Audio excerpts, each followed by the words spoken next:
Kalimitan po, tayo po mga Kristiyano, kapag may pinagdaraanan po tayo, sometimes, minsan napapatanong pa rin po tayo, di po ba?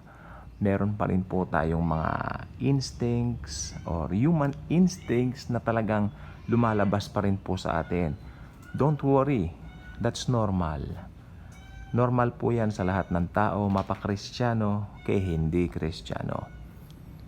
Ang difference lang po talaga sa ating mga Kristiyano, nandun ang Panginoong Hesukristo para alalayan tayo sa lakad natin.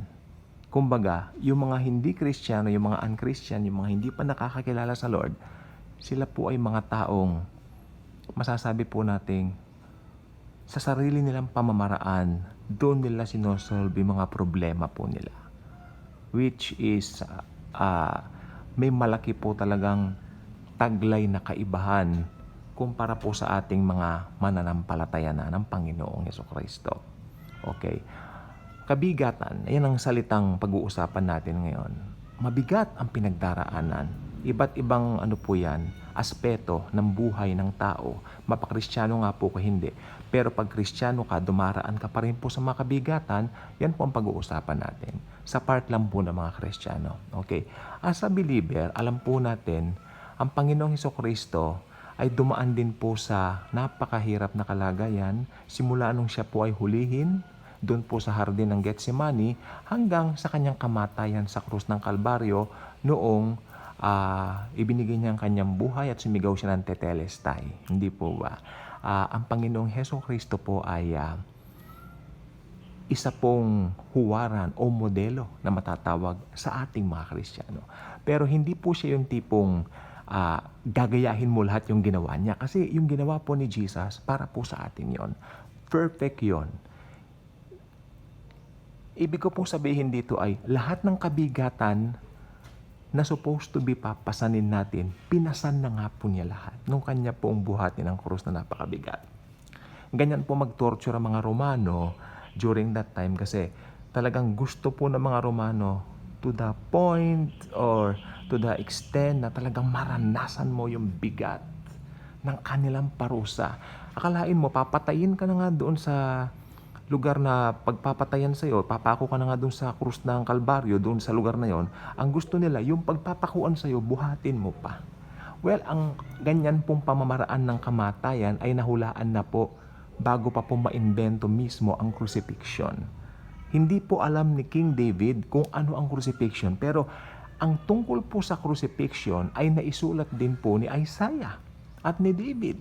Ibig sabihin po, ito po ay mga prophecy tungkol sa Panginoong Hesukristo na kanyang pagdaraanan para sa lahat ng tao sa buong mundo. Pero yung mga tatanggap sa Kanya as Lord and Savior, yun ang mga makakakuha ng benepisyo o benefit doon sa Kanyang ginawa sa krus ng Kalbaryo. Not everyone in this world will avail that.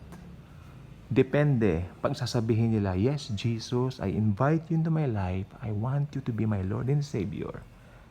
Be my Lord and my Savior from now on. Pag ginawa po nila yan at taos sa puso nila yon, sila po ay maboborn again. Don't get me wrong. Kasi po ang dami pong umiiwas sa salitang born again. Pag nalaman nilang born again, iniiwasan na po kami. Samantalang kung uupo lang sila sandali, then I will explain to them kung ano ba talaga ang born again, matatanggal yung kanilang mga maling kaisipan tungkol po rito. Napakaganda po. Nagkaroon tayo ng muling kapanganakan. Sapagkat tayo po ay pinanganak bilang mga makasalanan. Tanda po ninyo si Nicodemus, sabi niya kay Jesus, paano ang isang matanda na ipapasok pa muli sa sinapupunan ng kanyang nanay upang ipanganak na muli? Ang sabi ng Panginoong Jesucristo sa kanya, guro ka pa naman, hindi mo naiintindihan ang ibig ko sabihin. Ang ibig lang po sabihin doon ni Jesus ay magkakaroon ka ng kapanganakang muli the moment na tatanggapin mo siya as Lord and Savior. Hindi po yun literal. Ito po ay spiritual. Okay. At na-encounter po natin si Jesus since we accepted Him and invited Him into our lives to be our own very personal Lord and Savior.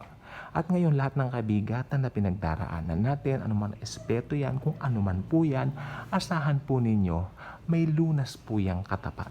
Sapagkat ang Panginoong Jesucristo, lahat ng kabigatan natin, kinuha na po niya ng kanya pong pasanin ng napakabigat na krus. Siya na po ang nagpasan yan at hindi po tayo. All we can do kapag kami pinagdaraanan tayong mabigat, sabihin natin, yes Jesus, I believe. Lahat po ng kabigatan ko, kinuha mo na po sa iyong cross at doon sa iyong katawan kung saan nabubo ang iyong dugo sa krus ng Kalbaryo para bayaran lahat ng aking kasalanan. Kaibigan, pag ginawa mo yan, pag nagdesisyon ka na kay Jesus ngayon, I believe, maliligtas ka, magkakaroon ka ng buhay na walang hanggan. Buhay na walang hanggan na kailanman hindi na mawawala sa iyo. You have that power. Ang power na binabanggit yan, ang salin po niyan sa Grego ay dunamis. Ibig sabihin, kapangyarihan sa lahat ng kapangyarihan. Wherein you will have the kind of life, eternal life. Yung life po dyan, ang salin po niyan sa Grego ay Zoe. Ibig sabihin, Zoe life. You have that quality life na tanging ang Panginoong Hesus lang ang makapagbibigay sa iyo. Gusto mo bang tanggapin si Jesus ngayon? Kung nais mo siyang tanggapin, hayaan mong pangunahan ko kayo sa maikling panalangin. Lord Jesus, alam ko po makasalanan po ako. Ako po ay ipinanganak na merong Adamic nature. Pero Lord Jesus, mahal na mahal mo po ako, kaya namatay ka sa cross para sa akin. Panginoong Jesus, I invite you into my life right now. Be the Lord and the Savior of my life. Be the driver and the pilot of my life from now on. Please, Lord Jesus, forgive me for all my sins, past, present, and future. Holy Spirit, tatakan mo po ako ng selyo ng iyong ownership from now on.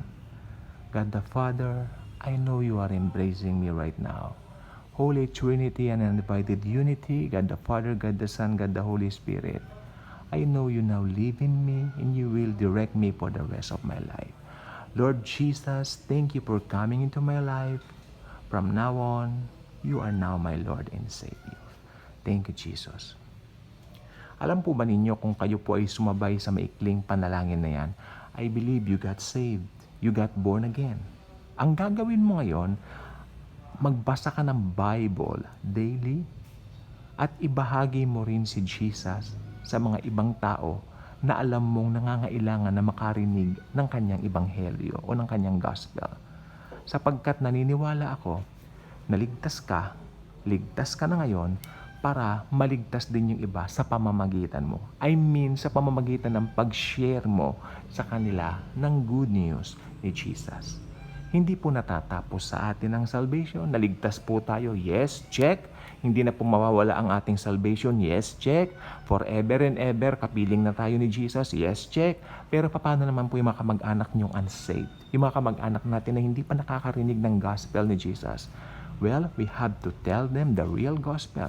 And the gospel is, Jesus died for the sins of humanity para lahat ng maniniwala sa Kanya ay magkakaroon ng buhay na walang hanggan. Kaya kung hindi ka pa nakasubscribe sa ating channel, I invite you to do so.